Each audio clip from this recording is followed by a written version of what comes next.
Rais wa awamu ya 6 wa Marekani John Quincy Adams, nadhani alisema 1845, aliulizwa kiongozi ni nani? Akasema, watu walimuuliza kiongozi ni nani? Sasa yale majibu utayatafsiri kwenye ofisi ya TAKUKURU, ninyi ambao mnafanya kazi ya TAKUKURU na sisi ambao ni watumishi. Akasema kiongozi, kama matendo yako yanahamasisha wengine kufanya zaidi, kama matendo yako yanasababisha wenzako kuwa na ndoto zaidi, kama matendo yako yanasababisha wenzako kujifunza zaidi, basi wewe ni kiongozi. If your actions inspire others to dream more, do more and learn more, you are a leader. Kwa hiyo sisi ambao tuko kwenye hizo ofisi wote, sisi watumishi wa umma na watu wote, kitakacho tutafsiri kwenye kauli mbiu ya TAKUKURU ni matendo yetu. Matendo yetu.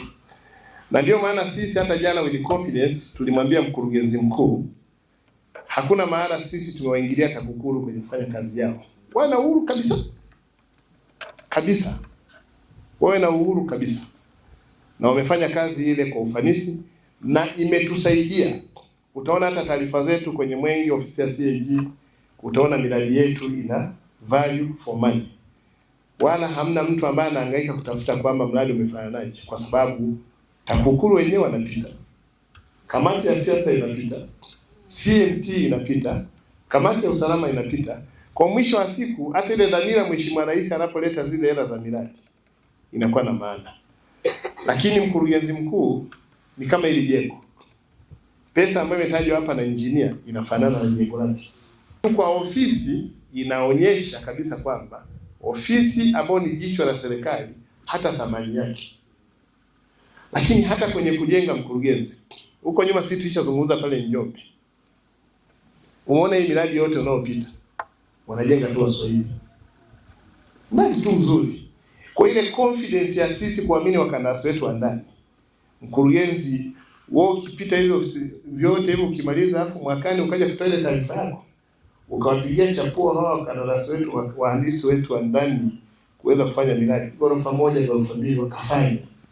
Hizi hela zetu zirudi. Sasa mkurugenzi, wewe unasimamia hizi hela zinakusanywa, mapato ya ndani. Tunajenga mradi wetu wa ndani, tunampa mtu wa nje kujenga. Hapo tunasema sisi wakandarasi wetu wa Tanzania ni wababaishaji. Lakini ule wababaishaji umempa mradi milioni 300, siku ya kwanza advance payment umempa milioni 30. Baada ya hapo hujampa, kakopa hadi waya zote mpaka unamkimbia. Baada ya hapo unaanza kumsimanga kwamba hawezi kufanya mradi.